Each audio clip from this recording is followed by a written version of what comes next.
আসসালামু আলাইকুম। প্রিয় দর্শক, আপনাদের কি মনে আছে কিনা জানি না, আবার মনে করিয়ে দিচ্ছি। কয়েক মাস আগে এখনকার যিনি তথ্য উপদেষ্টা, তখন তিনি উপদেষ্টা ছিলেন না, বাট প্রধান উপদেষ্টার বিশেষ সহকারী ছিলেন, উপদেষ্টার পদমর্যাদায়। তিনি একটা কথা বলেছিলেন যে এই দেশটাকে তারা যেখানে নিয়ে যেতে চান, তাদের যে লক্ষ্যে নিয়ে যেতে চান, তার জন্য একটা গৃহযুদ্ধ আবশ্যক। এতদিন পরে এসে তার সেই কথার অর্থ যেন আমরা টের পেতে শুরু করেছি। আমার কেন যেন মনে হচ্ছে একটা গৃহযুদ্ধের শুরুর দিকে আমরা আছি, অথবা অন্যভাবে যদি বলি যে কেউ কেউ আমাদের তারা একটা গৃহযুদ্ধের দিকে এই জাতিকে, এই দেশকে ঠেলে দেওয়ার একটা চেষ্টা করছে। এবং আমি স্পষ্টভাবে বলি, এই কাজটা আমার কাছে মনে হয়েছে এই ছাত্র নেতাদের মধ্যে একজন, যিনি নাকি এখন ওই সংগঠন, ওনাদের যে জাতীয় নাগরিক পার্টি, সেই সংগঠনের একজন শীর্ষ পর্যায়ের নেতা মিস্টার হাসনাত আবদুল্লাহ, তিনিই সম্ভবত শুরু করেছেন। এই নেতাদের মধ্যে যাদের সঙ্গে আমার দেখা হয়েছে, তাদের মধ্যে আমার কাছে, আমার মতভেদ, এখানে আমার পক্ষপাতিত্ব থাকতে পারে, আমার কাছে সবচেয়ে মেধাবী মনে হয়েছিল এই হাসনাত আবদুল্লাহ সাহেবকে।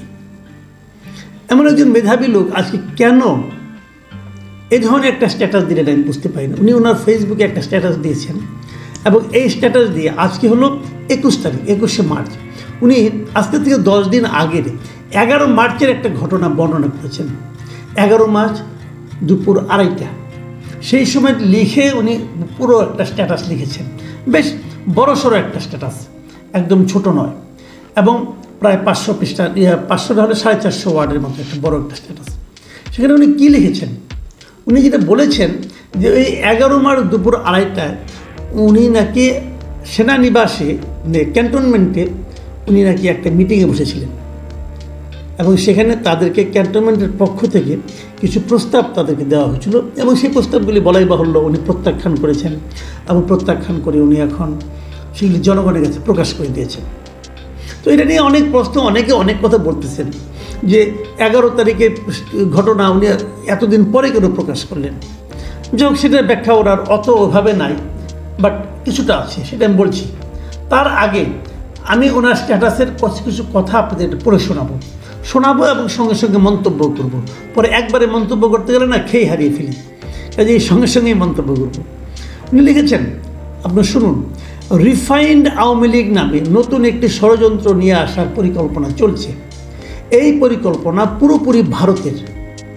সাবির হোসেন চৌধুরী, শিরিন শারমিন, তাপসকে সামনে রেখে এই পরিকল্পনা সাজানো হয়েছে।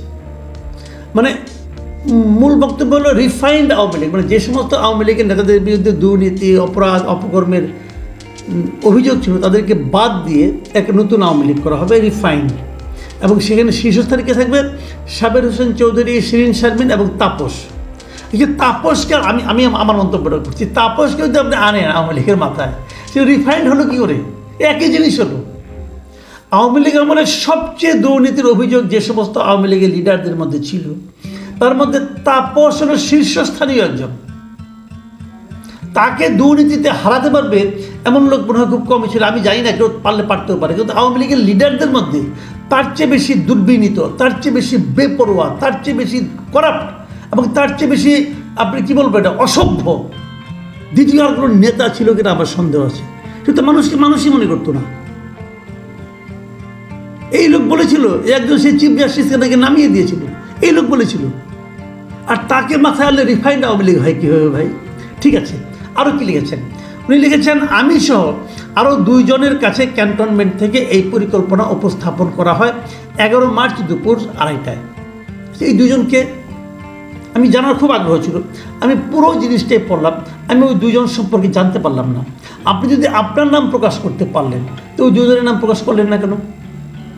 এটা কিন্তু আমার একটা প্রশ্ন, আশা করি উনি জবাব দেবেন। উনি আরেক জায়গায় লিখেছেন, ইতিমধ্যে একাধিক রাজনৈতিক দলকেও এই প্রস্তাব দেওয়া হয়েছে, তারা শর্ত সাপেক্ষে আওয়ামী লীগ পুনর্বাসনে রাজি হয়েছে। তারপরে এটা প্রমাণ দিতে যে বলছেন, আপনি দেখবেন গত 2 দিন মিডিয়াতে আওয়ামী লীগের পক্ষে একাধিক রাজনীতিবিদ বয়ান দেওয়া শুরু করেছেন। আচ্ছা, তাহলে কোন কোন দল রাজি হয়েছে নামটা বলুন। তারা কী করেছে, কী বয়ান দিয়েছে? আমার তো এরকম কোনো বয়ান দেখছি না। হ্যাঁ, আমি দেখছি যে বিএনপি শুরু থেকেই বলছে, এটা দু একদিন হয় না, অনেক আগের থেকে তারা বলছে তারা আওয়ামী লীগকে নিষিদ্ধ চায় না। কেন চায় না? এটা তাদের রাজনীতি, এবং বিএনপির রাজনীতিটা আমার কাছে একদম স্পষ্ট। আমার ধারণা বিএনপি না চাওয়ার কী কারণে চায় না এটা সবাই বুঝবেন। বিএনপি চায় না এই কারণে যে বিএনপি মনে করে যে আওয়ামী লীগ যদি ইলেকশনে আসে তারপরেও তাদের কোনো সমস্যা নাই। আওয়ামী লীগ তো জনগণ দ্বারা প্রত্যাখ্যাত একটা দল, জনগণ এই দলকে ভোট দেবে না, মাঝখান থেকে তাদের লাভ হবে, তারা ইলেক্টেড হবে এবং তারা বলতে পারবে যে আওয়ামী লীগকে নিয়ে ইলেকশন করেছি, আমরা জিতেছি। এই হলো বিএনপির হিসাবটা, স্পষ্ট হিসাব। আর যদি আওয়ামী লীগকে বাদ দিয়ে ইলেকশন হয় তাহলে সারা দুনিয়া বলবে যে আওয়ামী লীগবিহীন নির্বাচনে আপনি জিতছেন, তাহলে এটা অত ইনক্লুসিভ হয় নাই বলবে। কিন্তু এই কথাটা তো কয়েকদিন আগে জাতিসংঘের যে অনুসন্ধানী দল এসেছিল তারাও তো বলে গেছে, তারাও তো আওয়ামী লীগকে নিষিদ্ধ চায় না। এটাই নিয়ম। কাজে বিএনপি না চাওয়া খুব স্বাভাবিক। চায় কারা? চায় এই ছাত্ররা। কেন চায়? চায় এই কারণে আওয়ামী লীগ থাকলে তাদের অবস্থাতে আরও খারাপ হবে, এটা তাদের মাথায় ঘুরাই দিচ্ছে। মূল ঘটনা এখানেই। যাও, আমি এরপরে আসি। আরেক জায়গায় উনি লিখেছেন রিফাইন্ড আওয়ামী লীগ যাদের দিয়ে করা হবে, মানে তাদেরকে বলা হয়েছে, আমাদেরকে আরও বলা হয়, কি বলা হয়, রিফাইন্ড আওয়ামী লীগ যাদেরকে দিয়ে করা হবে তারা এপ্রিল মে থেকে শেখ পরিবারের অপরাধ স্বীকার করবে, হাসিনাকে অস্বীকার করবে এবং বঙ্গবন্ধুর আওয়ামী লীগ করবে এমন প্রতিশ্রুতি নিয়ে জনগণের সামনে হাজির হবে।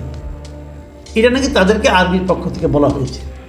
আচ্ছা, যদি এরকম বলা হয়ে থাকে অসুবিধাটা কি? তাহলে অসুবিধাটা কি? তাহলে তো আমার পক্ষে মনে হয়ে যেতে খারাপ কি?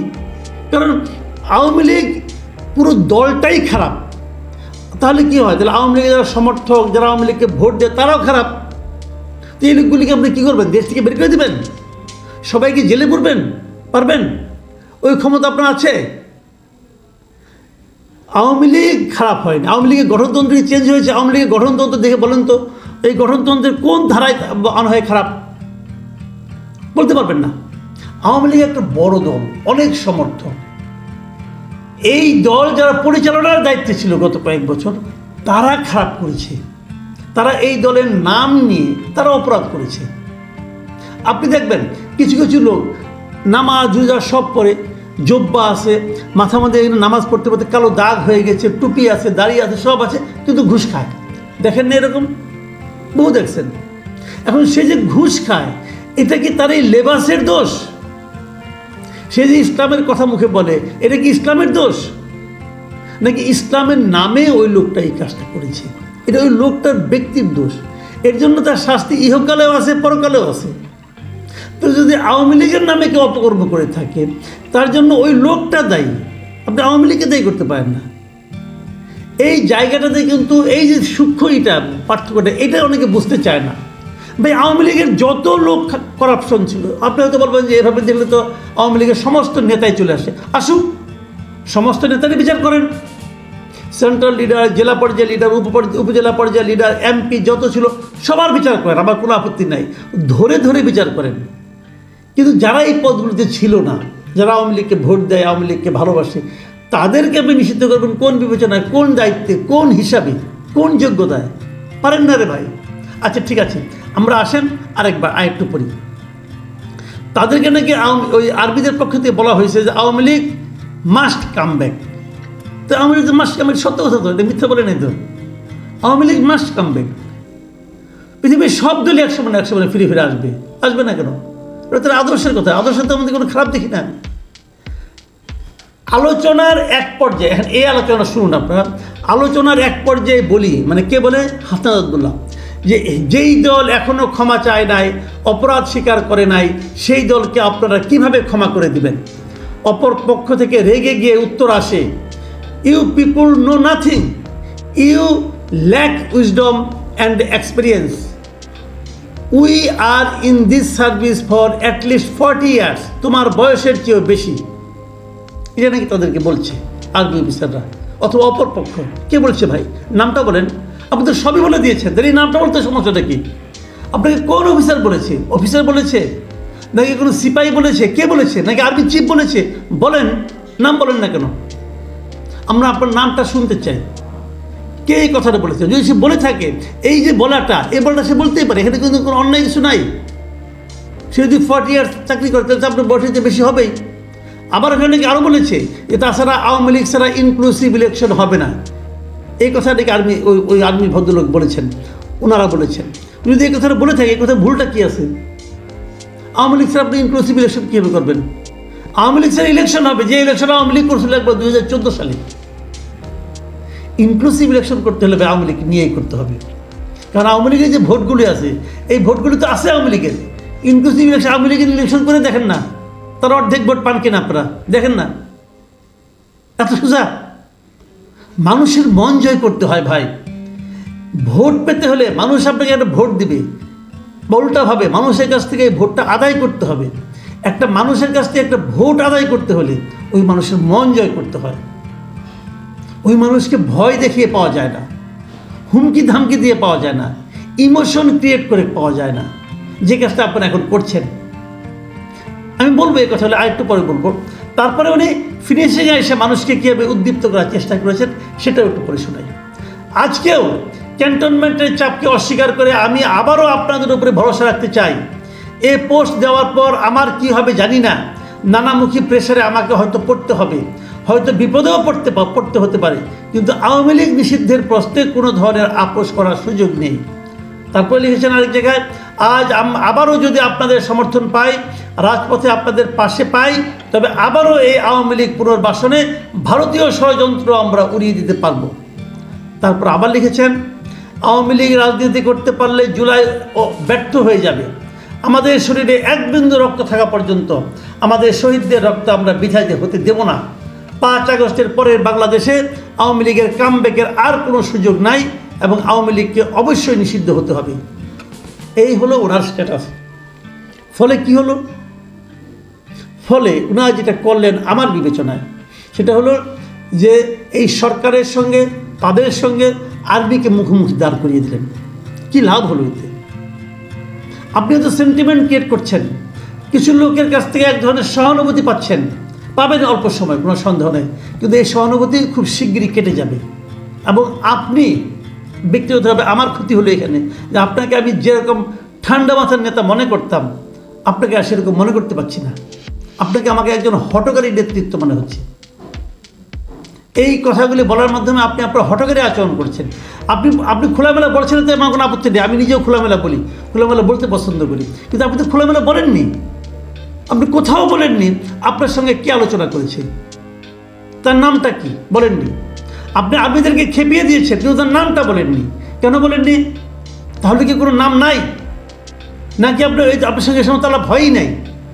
আমার তো সমূহ সম্ভাবনা আপনি ওখানে গিয়েছিলেন অন্য কোনো কাজে, হয়তো বেরিয়ে এসে আপনি এগুলি বানিয়ে বানিয়ে বলছেন। যদি এমন হয়, হতেই পারে, বুঝতে হবে। 11 তারিখের ঘটনা, গল্প বানাতে 10 দিন লাগলো কেন? তখন বললেন না কেন? দিন তো 10 দিন চলে গেছে। নাকি কারোর সঙ্গে আলাপ করেছেন, নাকি কেউ আপনাকে পরামর্শ দিয়েছে? আমরা কিছু নাম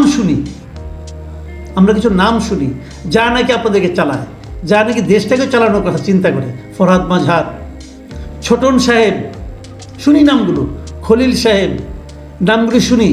আর আরেকজন তো আছে আপনাদের ব্রাহ্মণ পীর, তাদের নাম শুনি।